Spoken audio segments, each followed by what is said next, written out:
и нам рассказывают про Украину. Они все время нам рассказывают про Украину. Меня уже так это достало, я же не в Украине живу. Что вы мне все время про нее рассказываете? Вы нам про нас расскажите, как будто у нас... Такое ощущение, что у нас все наладилось, понимаете? И осталось только вот украинцам помочь.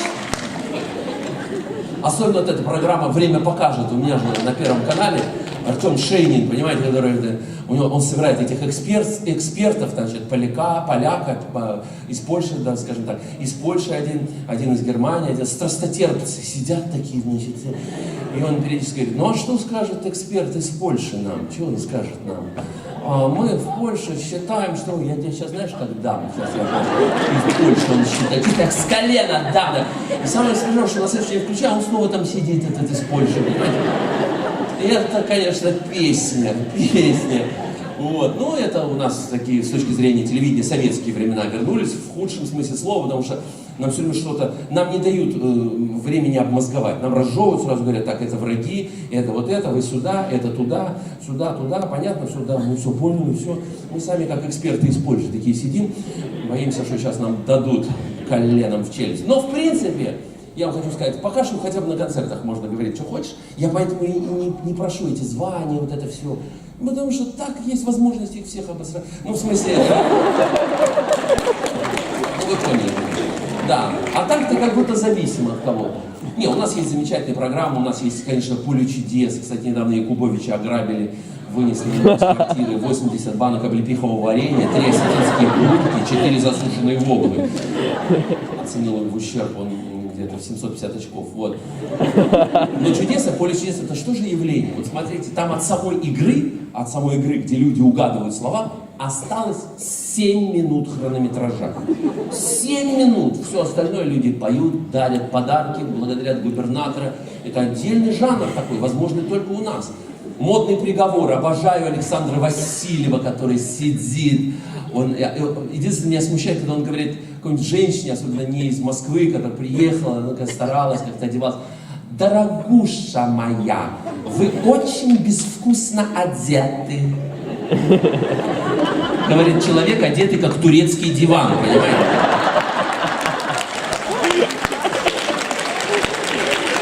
Который одновременно на себя натянул штору, ковер, феску, бабочку, штиблеты из 19 века, пояс из 20-го. Ну, у него как-то это все типа гармонично.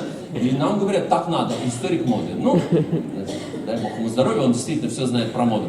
Ну, конечно же, много таких программ, всего остального, я обожаю свои. Ну, что касается политики, раньше больше показывали политического юмора, сейчас у нас есть цензура, не все можно говорить с телевизионного экрана. Ну, я их понимаю, потому что, знаете, сейчас такая обстановка у нас сложная.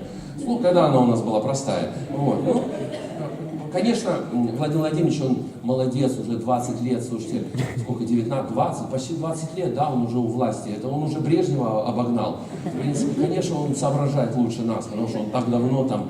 Вот, естественно, ему скучно с этими мировыми лидерами, которые наивные люди, меняются каждые 4 года. Понимаете? Кроме Ангелы Меркель, про нее просто немцы забыли, и она так и сидит. А также они меняются. А он соображает лучше всех, поэтому. Понимаете, он же такой опыт у человека уже. У нас уже родилось целое поколение людей, отучилось, и уже они сами родили уже. И все это было при Путине. Они даже не знают, что есть другой президент. Они думают, что это не должность, что это... Сама должность так называется, Путин, понимаете? Путин — это должность. И на Путине может быть только Путин, понимаете? Вот такое. Ну и правильно, у нас вообще, в принципе, всегда народ тянулся к царю, понимаете, всегда. Нам никогда из вот этого рабства не вылезти, потому что, слушайте, при царе был царь, при коммунистах был генсек, тот же царь. Ну, немножко мы перешатались при Ельцине и опять обрели очередного царя, понимаете? То есть это нормально, это нормально. Не снимайте, не шейте мне дело, мне еще в Москву возвращаться. Вот. Давай, опускай. Вот. Опускай. Ну, правда, не снимайте, пожалуйста. Дело в том, что я не из-за этого, конечно, потому что в YouTube выкладывают, а потом мне надо дальше города удивлять, а они говорят, ну мы видели это уже. Вот, мы это слышали. Короче говоря, значит, понимаете, то есть у него такой опыт, он знает уже, как дороги проложить, и что, когда пенсионерам уже надо выходить на пенсию, он все соображает, он даже знает, где журавлям яйца надо было отложить. Понимаете, сами журавли не знали, он не поленился, оделся как журавль, сел на какой-то драндулет, который еще неизвестно, взлетит или нет, лично полетел, журавли говорят, наш альфа-самец летит, полетели за ним. И он им говорит, вот здесь перевал Дятлова, вот здесь вот стратегические ракеты, вот тут отложим. И они отложили, понимаете, поверили. Это был первый случай, когда журавли отложили там, где человек сказал, понимаете? Можете себе представить, чтобы Ангела Меркель показывала в шкуре бобрам, где деревья точить, а? Вот представь себе, в бобровой шкуре Ангела Меркель в лесу.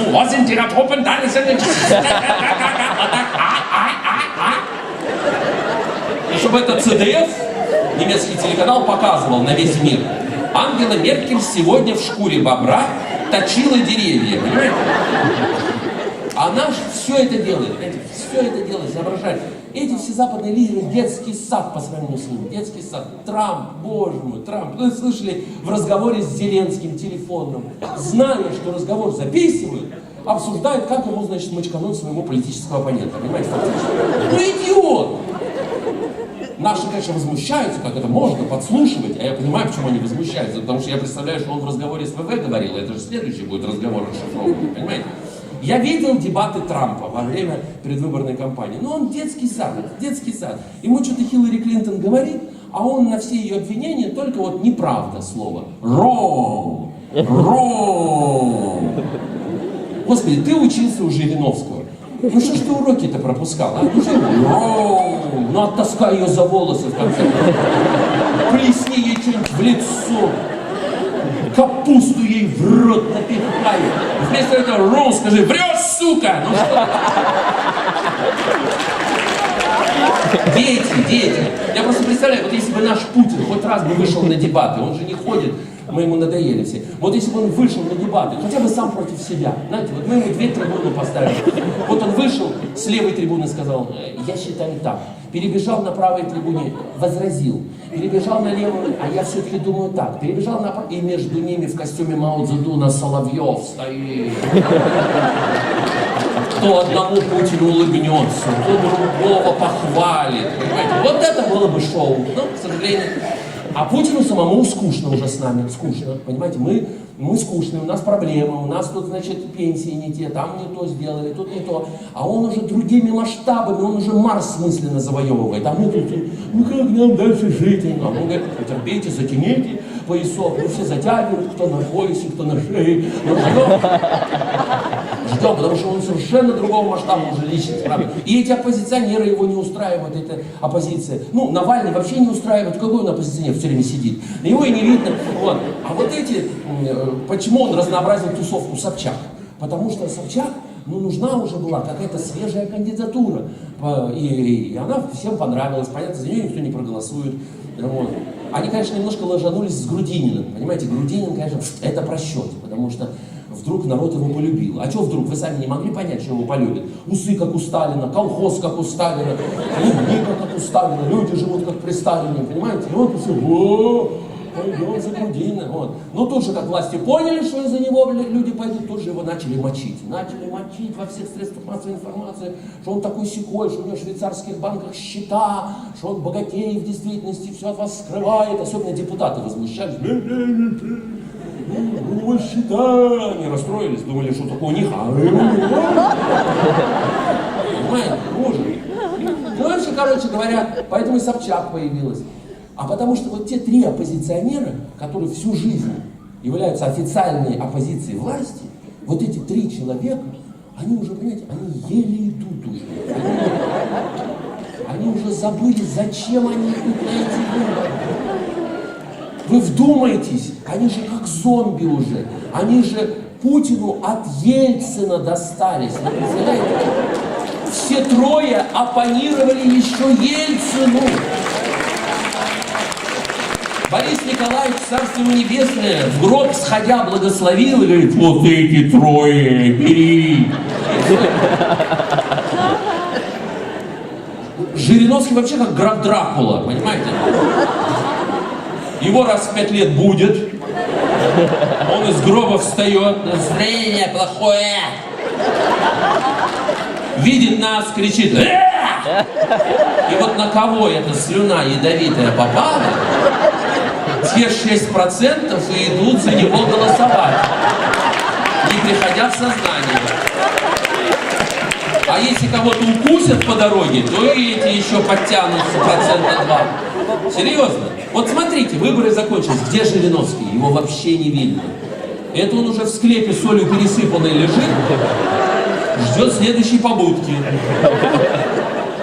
А у Владимира Владимировича, у царя нашего, у него там педаль золотая. Чуть что он нажмет на бат в склепе, и Жириновский опять в плохом настроении идет. А если у Жириновского очень плохое настроение, то у Путина на всякий случай в ядерном чемоданчике осиновый кол. Если пахана не признает, он его и пришьет. Вот. Я вам просто рассказываю, как есть на самом деле, потому что не все же до Новосибирска доходит. Я вам рассказываю, как там у нас все это устроено. Понимаете? Понятно? Вот такая история. Да, серьезно. Нет, ну конечно у нас есть поводы для радости. Вот чемпионат мира по футболу был, ну замечательно. Правда, замечательно. Дело в том, что нас как нацию, ну как даже не как нацию, как вообще вот всех, кто живет в России, все национальности, нас как людей разного возраста, разных слоев населения, разного дохода, не так много вещей объединяет. Почему мы все время цепляемся за победу в Великой Отечественной войне? Потому что это одно из немногих событий, которое объединяет всех. За Гагарина с его космосом, только вот это нас. И получается ничего нет. И вдруг чемпионат мира. Представляете, действительно хорошо провели, достойно. И наша сборная не подкачала. Ребята как-то собрались, понимаете, выдали. Вот, сейчас прийти все до сих пор не могут, но тогда молодцы, понимаете, разгромили египтян сразу. Сразу. Это вообще впервые наши надругались над египтянами не в Шарм-эль-Шейхе, а в Москве, понимаете? Потом эту Испанию выбили из 1/8. Понимаете? У вас есть звук? А ты куда-то пропал? Нет? Есть? Раз, два. Есть? А, ну это что-то у меня, может, уши. Вот. Испанию выбили из 1/8. Понимаете? То есть прославленная команда.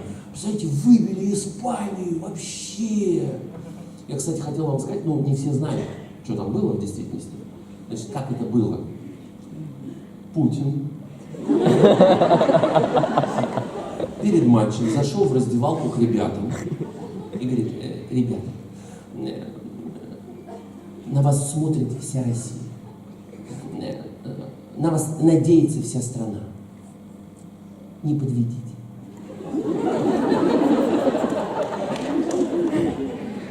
Вот с этими словами Путин вышел из раздевалки испанцев. И вы знаете...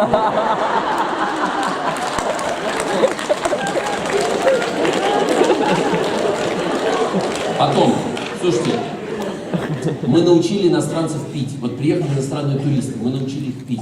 На Западе люди